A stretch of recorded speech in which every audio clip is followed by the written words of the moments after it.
હર હર મહાદેવ મિત્રો, અમારી યુટ્યુબ ચેનલમાં આપ સર્વે દર્શક મિત્રોનું ફરીથી એકવાર સ્વાગત છે. આપની સાથે હું છું ઝિંકલ. મિત્રો, આમ તો તમે મહાદેવના અનેક મંદિરો જોયા હશે, પરંતુ આજે આપણે એક એવા મંદિરે જઈ રહ્યા છીએ કે જે કહેવાય છે કે 1000 વર્ષ કરતા પણ વધુ પ્રાચીન છે. જી હા, આ મંદિરનો ઇતિહાસ મહાભારત સાથે પણ જોડાયેલો છે. અને એટલું જ નહીં, આ મંદિરમાં જે શિવલિંગ છે તેની સ્થાપના દેવરાજ ઇન્દ્રએ કરી હતી. તો ચાલો વધારે વાતો નથી કરતા, આપને બતાવું આ મંદિર. હિન્દુ પૌરાણિક કથા અનુસાર આ મંદિરનું નિર્માણ ભગવાન ઇન્દ્ર દ્વારા કરાયું હતું અને ઇન્દ્રદેવે જ અહીં શિવલિંગની સ્થાપના કરી હોવાની માન્યતા છે. આ સ્થાન સાથે ભગવાન ઇન્દ્રથી લઈને પાંડવો સહિત અનેક કથાઓ જોડાયેલી છે. મહાન સંત મહર્ષિ વેદવ્યાસ દ્વારા લખાયેલા વિવિધ પુરાણોમાં પણ ધોળેશ્વર મહાદેવ મંદિરનો ઉલ્લેખ જોવા મળે છે. તો વળી પૌરાણિક દ્રષ્ટિએ પણ ધોળેશ્વર મહાદેવ મંદિરનું ખૂબ જ મહત્વ છે. ધોળેશ્વર મંદિરને ગુજરાતના કાશી વિશ્વનાથની ઉપમા અપાઈ છે. જે વ્યક્તિ કાશીમાં વિશ્વનાથના દર્શન નથી કરી શકતો તેને કળિયુગમાં ગંગા કશ્યપની પુત્રી સાબરમતીનું સ્નાન અને ભગવાન ધોળેશ્વરના દર્શન કરી કાશીમાં ગંગા સ્નાન અને કાશી વિશ્વનાથના દર્શનનું ફળ મળે છે. વર્ષ દરમિયાન અહીં સતત ધાર્મિક કાર્યક્રમો યોજાય છે. શ્રાવણી આઠમે અહીં મેળો ભરાય છે, જેમાં મોટી સંખ્યામાં માનવ મહેરામણ ઉમટી પડે છે. તો વળી મહાશિવરાત્રી પર પણ અહીં મોટા મેળાનું આયોજન કરવામાં આવે છે. સોમવાર અને શ્રાવણ મહિનો આ મંદિરની મુલાકાત લેવા માટે અને ભગવાન શિવની આરાધના કરવા માટે ખૂબ જ શુભ સમય ગણાય છે. ભગવાન શિવના હજારો ભક્તો અહીં દર્શન કરવા માટે આવતા હોય છે અને આ જગ્યાને ગુજરાતનું કાશી પણ કહેવાય છે. મંદિરનું વાતાવરણ અને સંસ્કૃતિ તેને શહેરનું એક અનોખું ધાર્મિક અને પર્યટન સ્થળ બનાવે છે. તો અમે પણ જઈ રહ્યા છીએ આ પ્રાચીન અને ઐતિહાસિક મંદિરમાં દર્શન કરવા માટે.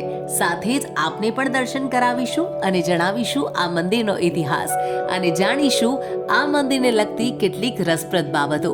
તો ઝડપથી વિડીયોને લાઈક કરી દો અને કમેન્ટમાં હર હર મહાદેવ લખવાનું ન ભૂલતા. ગાંધીનગરના રાંદેસણ પાસે સાબરમતી નદીના કિનારે આવેલું છે ધોળેશ્વર મહાદેવનું શિવાલય, જે અમદાવાદથી માત્ર 24 કિલોમીટરના અંતરે આવેલું છે. આ સમય દરમિયાન જો તમે અહીં જશો તો અહીં પ્રકૃતિ જાણે કે 16 કળાએ ખીલી ઉઠી હોય તેવા દ્રશ્યો તમને જોવા મળશે. સૌથી પહેલા તો આવી ગયો છે નંદી દ્વાર. બંને તરફ નંદીજી બિરાજમાન છે અને આ દ્વારથી આપણે અંદર પ્રવેશ કરવાનો છે. અંદર પ્રવેશ કરતાની સાથે જ સૌથી પહેલા તમને ગૌશાળા જોવા મળશે. અહીંયા ઘણી બધી ગાયો છે જેને તમે ઘાસ પણ ખવડાવી શકો છો અને ત્યારબાદ મંદિરનું વિશાળ પરિસર જોઈ શકાય છે. મંદિરનું વાતાવરણ ખૂબ જ શાંત છે અને અહીં આવતા જ તમને એવું મહેસૂસ થશે કે ખરેખર કોઈ અલૌકિક અને પૌરાણિક જગ્યાએ તમે આવી પહોંચ્યા છો. ખૂબ જ સકારાત્મક ઉર્જાનો અનુભવ અહીં કરી શકાય છે. અહીં ઉત્તમ સ્થાપત્ય અને કોતરણી સાથેનું મુખ્ય મંદિર, ધાર્મિક વિધિઓ માટે યજ્ઞશાળા, ગૌશાળા, સંત નિવાસ, પાર્કિંગ તથા સાબરમતી નદીના શાંતિપૂર્ણ અને કુદરતી વાતાવરણમાં સુંદર મજાના બગીચા આવેલા છે. અહીં આપણે પગરખાં ઉતારી અને મંદિરની અંદર પ્રવેશ કરવાનો છે.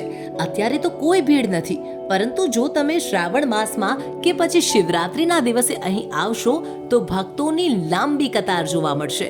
સાબરમતી નદીના કિનારે આવેલ આ પૌરાણિક શિવાલયનો ઉલ્લેખ સ્કંદ પુરાણમાં પણ જોવા મળે છે.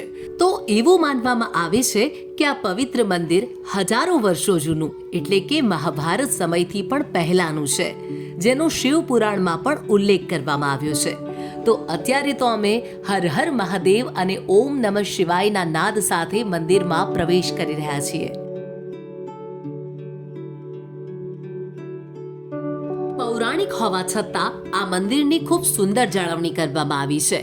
ગર્ભગૃહની બહાર ખૂબ સુંદર મજાના લીલાછમ છોડ સજાવેલા છે, જે જોવામાં ખૂબ જ આકર્ષક અને મનમોહક લાગે છે. તો વળી આ મંદિરમાં સ્વચ્છતા પણ તમને જોવા મળશે. અન્ય હિન્દુ મંદિરોની જેમ અહીં મંદિરમાં કોઈ પણ પ્રકારની ગંદકી તમને જોવા નહીં મળે અને આ જ બાબત આ જગ્યાને ખાસ બનાવે છે. દેવરાજ ઇન્દ્ર અને મહાભારત સાથે આ મંદિરનું શું કનેક્શન છે તે વિશે આપણે આ જ વિડીયોમાં આગળ વાત કરીશું અને સાથે જ જાણીશું આ મંદિરનો ઇતિહાસ. પણ તે પહેલા મંદિરની અંદર પ્રવેશ કરી અને દર્શન કરીએ આ અલૌકિક, ચમત્કારિક, પૌરાણિક, ઐતિહાસિક સ્વયંભૂ શિવલિંગના. આ મંદિરની અંદર પણ અન્ય મંદિરોની જેમ જ કેમેરા અલાઉ નથી. ગર્ભગૃહમાં તો ફોટોગ્રાફી કે વિડીયોગ્રાફી કરવાની સખ્ત મનાઈ છે.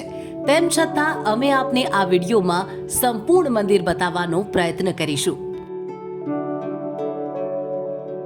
મંદિરના ઇતિહાસની જો વાત કરવામાં આવે તો પૌરાણિક કથા અનુસાર દેવોના રાજા ઇન્દ્રને શ્રાપ મુક્તિ માટે ભગવાન શિવની તપસ્યા કરવાની હતી, જે માટે તે પૃથ્વી પર આવ્યા અને ગુજરાતના આ સ્થળ પર આવી પૂજા કરી હતી.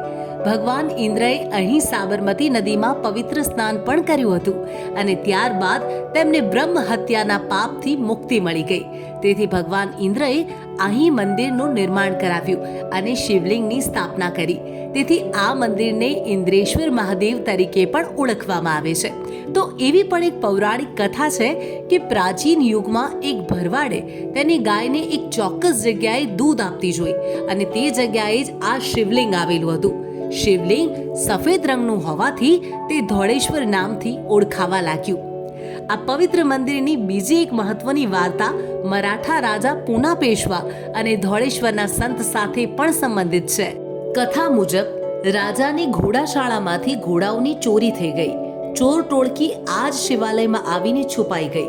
જ્યારે રાજાના સૈનિકો પીછો કરતા કરતા અહીં પહોંચ્યા ત્યારે બાજુમાં ધૂણી ધખાવીને બેઠેલા સંત પાસે ચોરોએ બચાવવા માટે આજીજી કરી.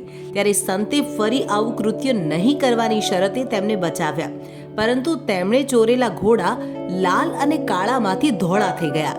ઘોડાનો રંગ બદલાઈને ધોળા થવાના લીધે ઇન્દ્રેશ્વર મહાદેવ એ ધોળેશ્વર મહાદેવના નામથી ઓળખાવા લાગ્યું. આપણા દેશની સંસ્કૃતિ મહાભારત કાળની કથાઓ અને દંતકથાઓથી ભરેલી છે. કહેવાય છે કે મહાભારત કાળ દરમિયાન પાંડવો પણ અહીં આવ્યા હતા. તેમના વનવાસ દરમિયાન તેમણે અહીં આવી શિવ આરાધના કરી હતી. તો વળી એક માન્યતા અનુસાર આ મંદિરમાં ગુપ્ત સુરંગ આવેલી છે, જે સીધી જ અંબાજી મંદિર સુધી જાય છે. જો કે આ બાબતનું હજુ સુધી કોઈ વૈજ્ઞાનિક પ્રમાણ નથી. અહીં પૂનમ, સૂર્યગ્રહણ, ચંદ્રગ્રહણ કે પછી સંક્રાંતિના દિવસે જો પિતૃ શ્રાદ્ધ કરવામાં આવે તો પિતૃઓને 12 વર્ષ સુધી તેની તૃપ્તિ થાય છે. આ મંદિર સાબરમતી નદીના કિનારે વસેલું હોવાના કારણે પણ અહીં અલૌકિક વાતાવરણ જોવા મળે છે. અને હવે આપણે સીડીઓ ઉતરી અને જઈ રહ્યા છીએ સાબરમતી નદીના તટ તરફ. રસ્તામાં પણ તમને નાના મોટા અનેક મંદિરો જોવા મળશે. શિવરાત્રી, જન્માષ્ટમી અને ગુરુ પૂર્ણિમા સહિત વર્ષ દરમિયાન અનેક ધાર્મિક તહેવારોની પણ અહીંયા ધામધૂમથી ઉજવણી કરવામાં આવે છે. અહીં નાના મોટા આવા અનેક શિવલિંગો પણ બનેલા છે, જે જોઈ શકાય છે. અત્યારે જ્યારે આપણે સાબરમતી નદીના તટ તરફ જઈ રહ્યા છીએ ત્યારે રસ્તામાં બંને તરફ આવા શિવલિંગોના દર્શન કરી શકાય છે. આ સાથે પાળી પર આ પ્રકારની જીવાત મેં જોઈ. ઘણી બધી આવી જીવાત હતી અને શું કહેવાય છે મને ખબર નથી. જો આપ જાણતા હો તો કમેન્ટમાં જરૂરથી જણાવજો. અને હવે આ છે સાબરમતી નદીનો તટ. અત્યારે તો સુકાઈ ગયો છે, પરંતુ જ્યારે વરસાદની સિઝન હશે, ભરપૂર વરસાદ વરસતો હશે, ત્યારે કદાચ અહીંયા સાબરમતી નદીનું પાણી ભરપૂર પ્રમાણમાં જોવા મળતું હશે ને ત્યારે અહીંયા વાતાવરણ પણ ખૂબ અલગ જ દેખાતું હશે તેવું મને લાગે છે.